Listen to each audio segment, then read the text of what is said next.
on the inn. My curiosity was in a way stronger than my fear, and I could not stay any longer under the bridge.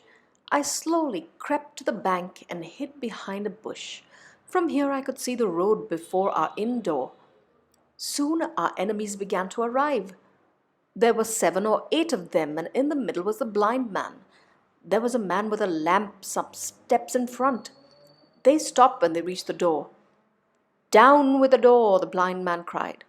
"Aye, aye, sir," answered 2 or 3 of the men, and rushed toward the Admiral Benbow, the man with the lamp following. "In, get in!" the blind man shouted, and cursed them for their slowness. His voice trembled with impatience. They found the door open and entered the house. There was silence, then a cry of surprise, and then a voice shouted from the house, "Bill's dead!" But the blind man swore. "Search him, some of you, and the rest go up and get the chest," he cried.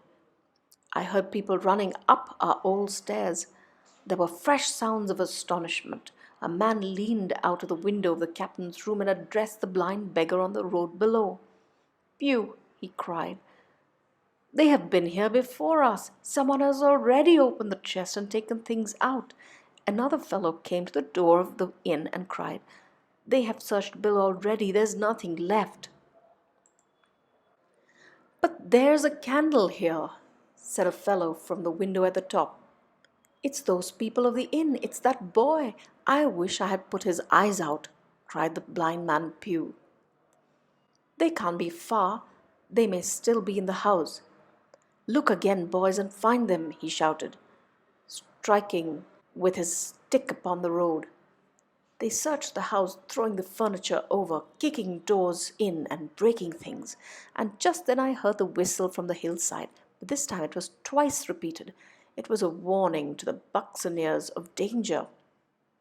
"There's Dirk again!" "Twice! Let's get a move on, mate," said one. "A move on, you fool," cried Pew.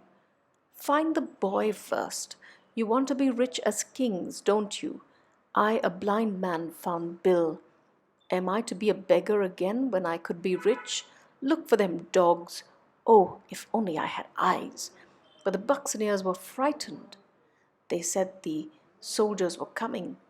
Pew's anger rose and he began to strike them left and right.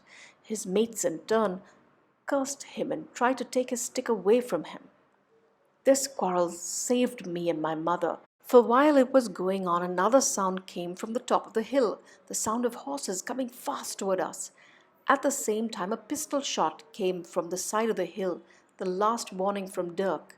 The buccaneers turned at once and ran in every direction. Within half a minute not a sign of them remained.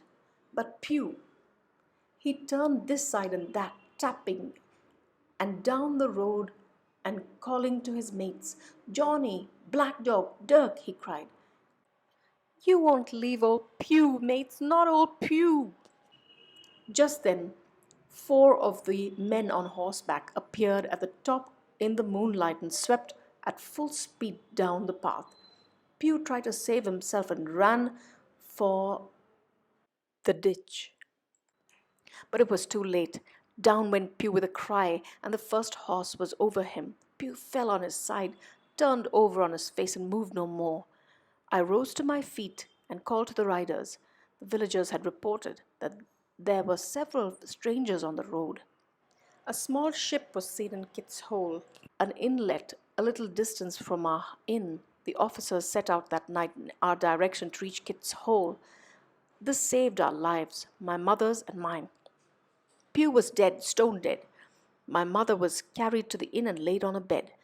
Mr. Dance, the supervisor, and some of his men rode on as fast as they could. Kit's Hole.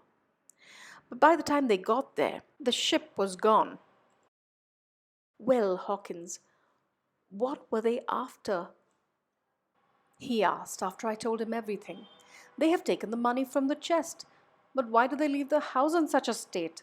Were they after more money?" "No, sir, not money, I think," I replied. "In fact, I believe I have the thing in my pocket. I want to hand it over safely to Dr. Livesey, the magistrate."